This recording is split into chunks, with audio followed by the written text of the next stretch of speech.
Welcome back to another technical deep dive here in the Debug Zone. Today we're tackling a big question and breaking it down with insights from other users. Hopefully this clears up some misconceptions and helps you get the answer you need.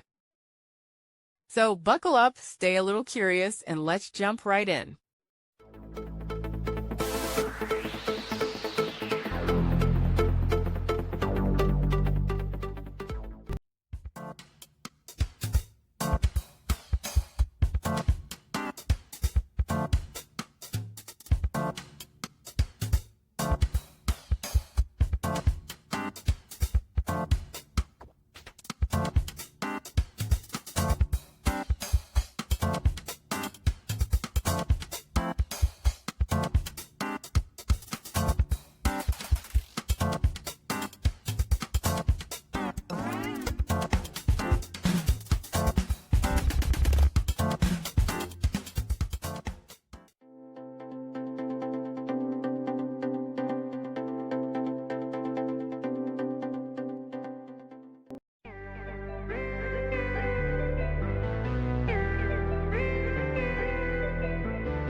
And that's a wrap.